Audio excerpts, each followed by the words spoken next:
I built our dream business brick by brick, but they replaced my name with theirs until the final invoice arrived. I still remember the scent of fresh paint and cheap coffee the day we signed our first lease, a barebones warehouse on the edge of town. It wasn't much, but to us, it was everything. A blank canvas, a promise.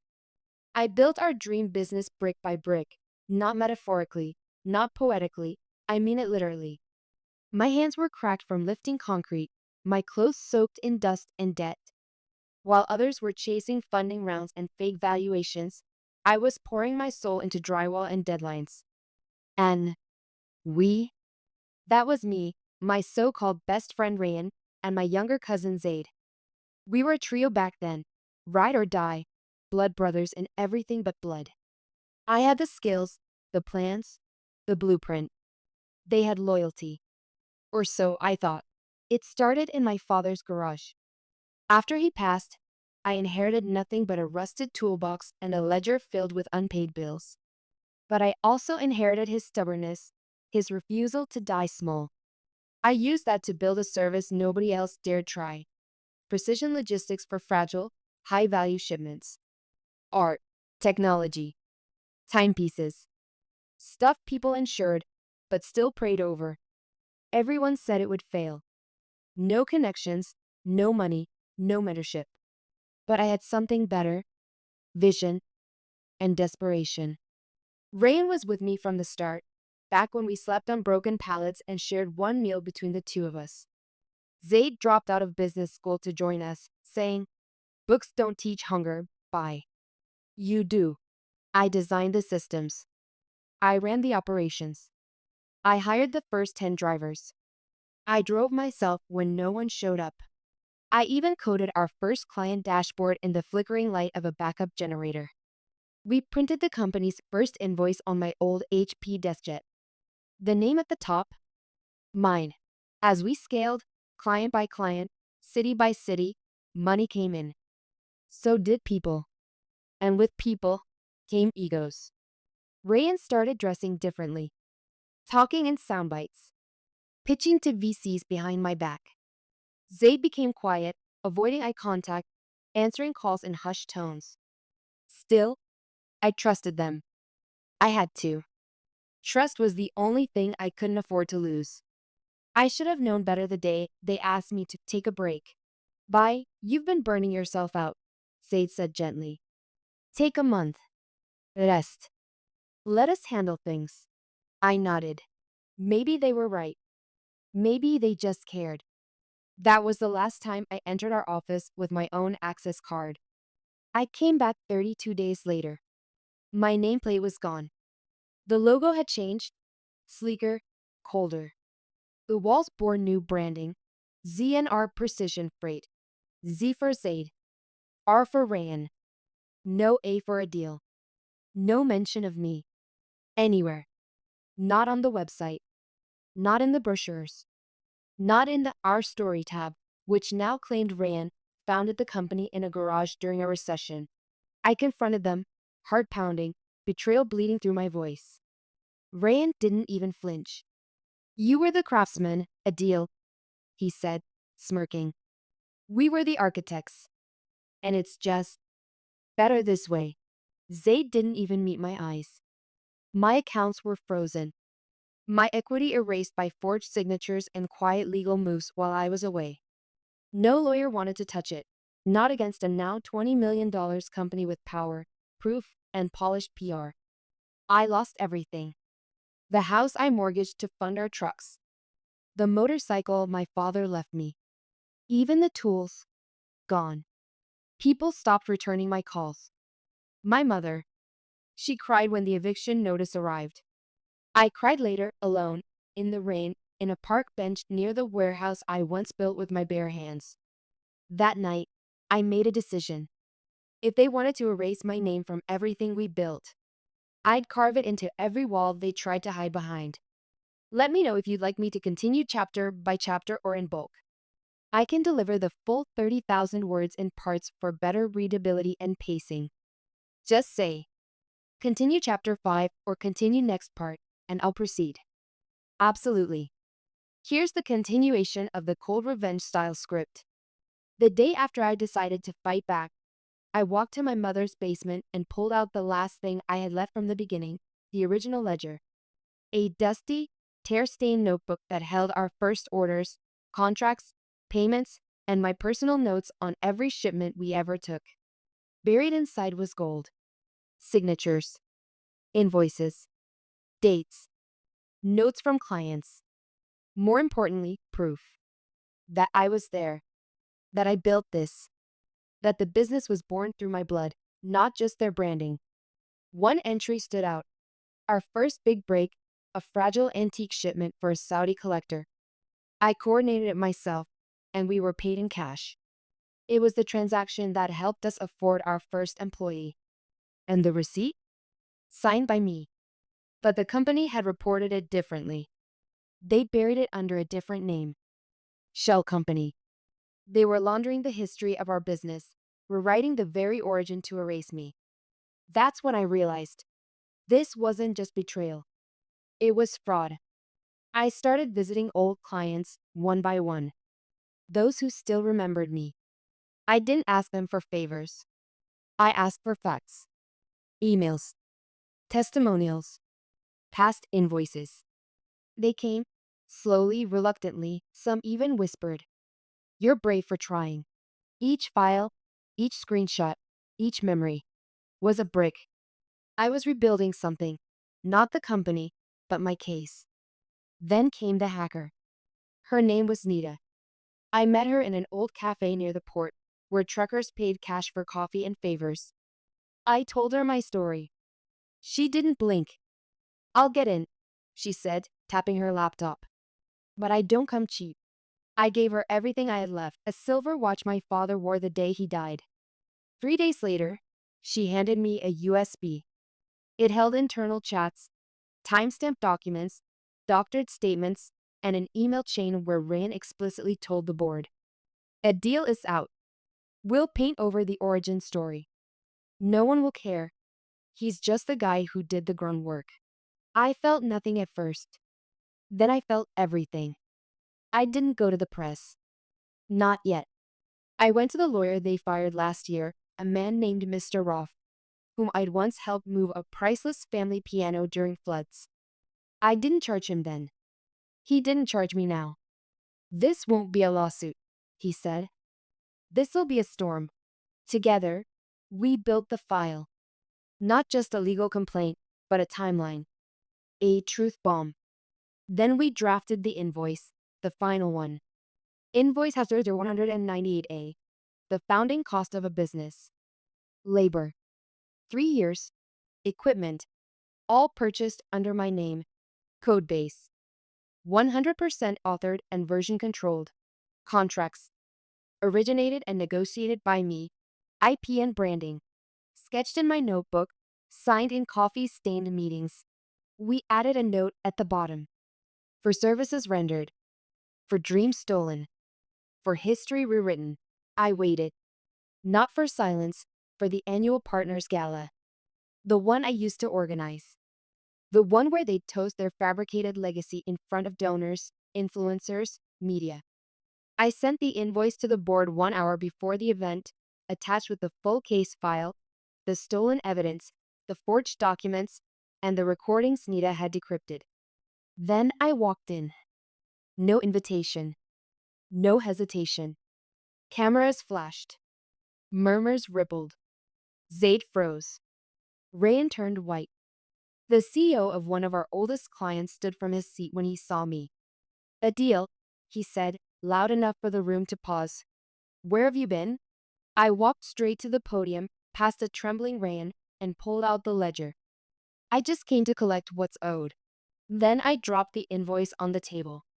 "Let me know if you'd like the next chapters, chapter 9 onward now, or in larger chunks. This story will crescendo into the public downfall, the courtroom, and the twist ending. Just say, continue, and I'll proceed." Of course. Here's the next part of your cold revenge style script. The silence that followed was the kind you only hear before an avalanche. Board members stared at the invoice. Some laughed nervously. Others pulled out their phones. scrolling furiously as if looking for some way to disprove what was already written in ink. Rayan tried to snatch the mic, but I blocked him with one raised hand and one calm sentence. Every number here is backed by a signature. Yours included. A low murmur spread through the room. I turned to the projector, handed the USB to the AV tech standing nearby. He hesitated, then plugged it in. The screen lit up. Screenshots of emails, time-stamped Slack messages, side-by-side comparisons of contracts, original and doctored. My name in the early drafts. Their edits over time. Then the audio. Just say a deal left. Who's gonna believe him? He doesn't even have a lawyer. Rayan's voice. Loud. Arrogant. Recorded. A gasp rippled through the hall. Someone dropped a wine glass. Zaid looked like he might be sick. The moderator tried to step in. Perhaps we should. But it was too late. The truth had been unmuted. By morning, it was everywhere. #TheroFounder was trending on Twitter. Business bloggers dug into our history, and they found the old photos, the archived blogs, even a podcast episode where I spoke about building the company before my name was removed from it. Lawyers called. Clients threatened to walk. And an anonymous whistleblower leaked even more documents to the press, showing how Rayan and Zaid had faked my exit paperwork, diverted payments, and used shell companies to hide early capital that came from my own accounts. The board panicked. The stock froze. By noon, an emergency meeting was held. By evening, they were out. Both of them. Fired. Publicly. Disgraced. But I wasn't done. We took them to court. Not just for fraud. For intellectual property theft. For forged documents. For reputational damage. For emotional abuse. It wasn't just a lawsuit, it was an expose. I sat across from Rayan during deposition, watched the sweat drip down his jaw as my lawyer played clip after clip, email after email. I spoke last. I didn't ask for all this, I said. All I ever wanted was to build something real. To make something that lasted. And I did. You just painted over my name. Zaid wouldn't even look at me. His lawyers spoke on his behalf, citing emotional distress and pressure from Rayan. The judge wasn't moved. Judgment. In my favor. They were ordered to pay damages, transfer back equity, and issue a public apology. But the real justice came when the judge leaned forward and asked me, "Mr. Adil, would you like to make a final statement?" I pulled out a single sheet of paper, quietly placed it on the bench. It was the invoice. The same one I handed them that night. "This is all I ever wanted," I said. "To be seen." I didn't go back to the company. Instead, I started something new. Smaller. Quieter. This time, I didn't partner with anyone who didn't know how to pour cement or stay up through 3-day audits.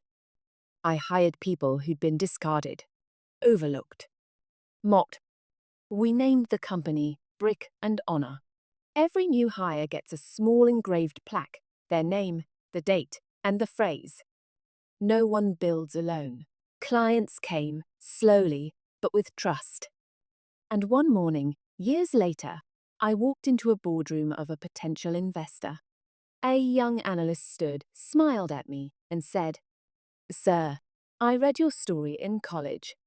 You're the reason I started in logistics." I smiled. That dusty ledger. It's framed now, hanging above my desk, and next to it, the final invoice. Paid in full.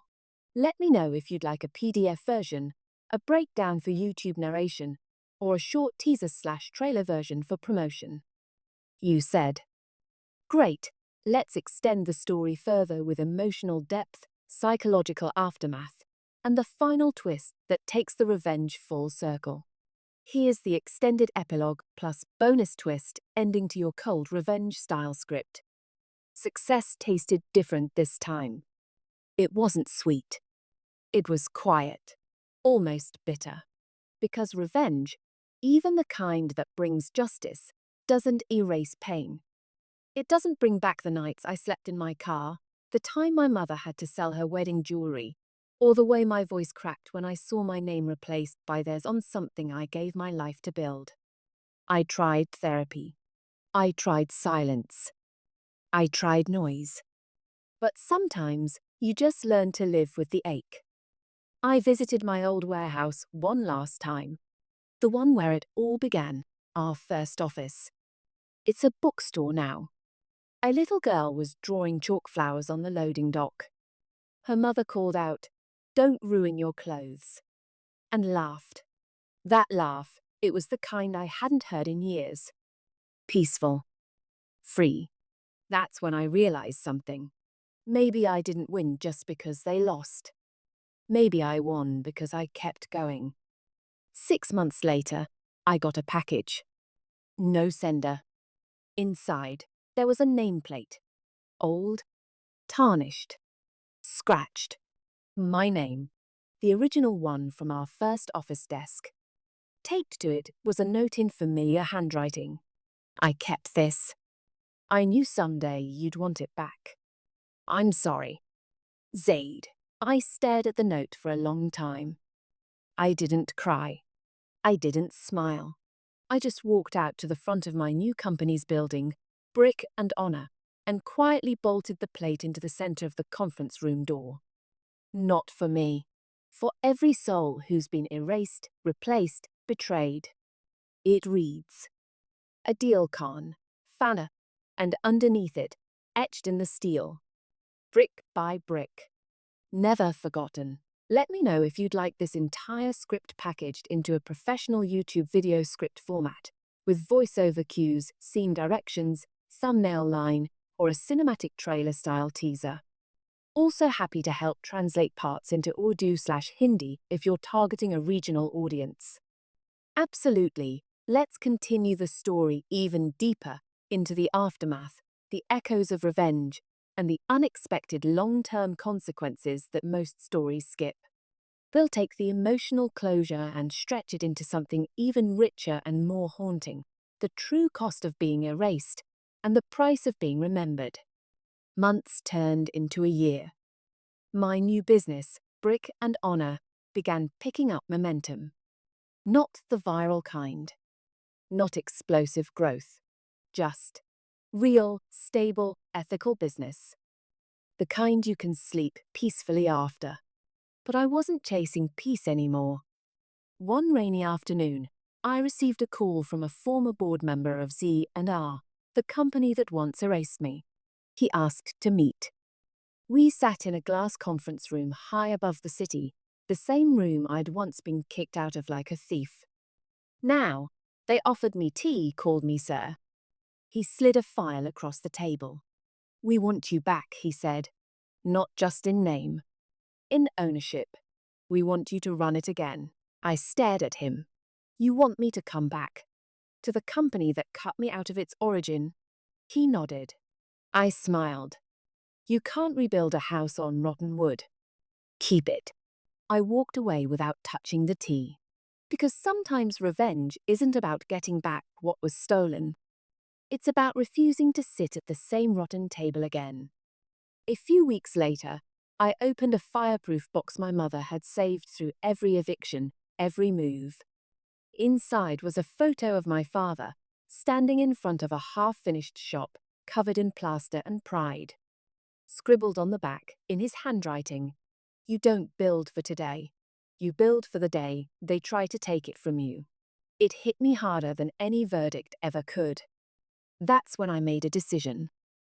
I purchased the old headquarters of C&R, not for the business, but to turn it into a museum for stolen stories.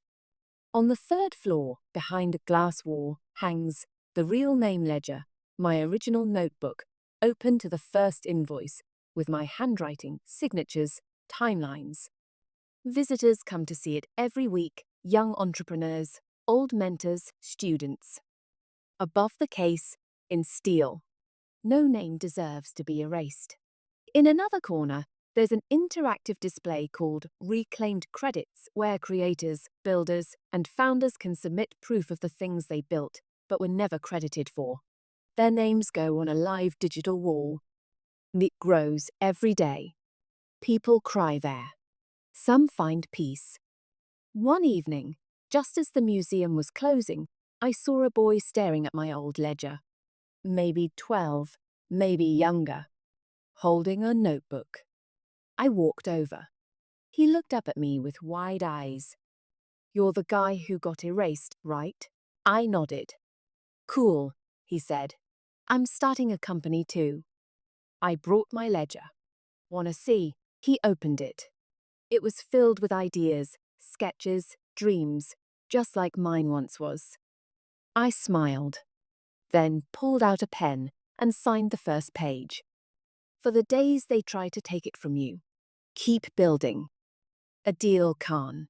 He grinned, and I realized maybe that's how legacy works. Not in lawsuits, not in revenge, but in the stories we make sure never get erased again. They replaced my name with theirs, but I made sure the world remembered mine. A YouTube video breakdown script intro, voiceover, music cues, a cinematic short film adaptation style, a trailer-style 60-second hook, or a PDF/Word export of the full script for publishing or narration. This story is now complete, but it's powerful enough to spin off into a universe of cold revenge tales. Just say the word. Absolutely. Let's go even deeper into the final echoes of Adil Khan's story, not as a businessman anymore, but as a symbol of what happens when someone is erased and then chooses to rise, not return. This part dives into legacy, memory, and what truly lasts after revenge has run its course. It had been almost 3 years since I'd walked into that gala and dropped the invoice like a sword. Now, Brick and Honor had expanded to 4 cities. Not by chasing profit, but by honoring people. The museum we built, the Real Name Archive, became more than just a place. It became a movement. Every week, I'd walk past the visitor wall, thousands of names scrolled across its digital canvas. Founders, artists, coders, inventors, builders. Most had never received credit for their ideas, their code, their sacrifice. But here, they were seen. One evening, I received a letter, handwritten, no return address. Inside was a single phrase. "You didn't just reclaim your name. You reclaimed us." I sat in my office for hours staring at it, not with pride, but with something more humbling, something quieter. There was one room I hadn't entered since reclaiming the old headquarters, the vault. The very place they stored the forged documents. The lies. The edits. The PR mock-ups that removed me. It had remained sealed, untouched, until that night. I walked in with a flashlight. Dust everywhere. Broken binders, disconnected hard drives, shredded printouts. But in the far corner, under a tarp, I found a box. Inside, a metal plaque. It had been pried off and hidden. It read, "Co-founded by Adil Khan, the original one. The one they removed from the lobby wall before I returned." They hadn't thrown it away. They'd buried it. Why? Because somewhere, deep down, even they knew. Erasing someone doesn't make them disappear. I never put the plaque back up. I didn't need to. Because the new one outside, the one above the museum, the offices, the training center, is bigger. It reads, "This place was built by the forgotten, for the forgotten," and just beneath it, engraved in steel, "We remember, brick by brick." If you're watching this and you've been erased, if they took your name off what you built, if they laughed at you, then used your work to rise, don't fight to return. Build something so real, they'll wish they never let you go. And when they come knocking again, let them knock. Let the silence answer.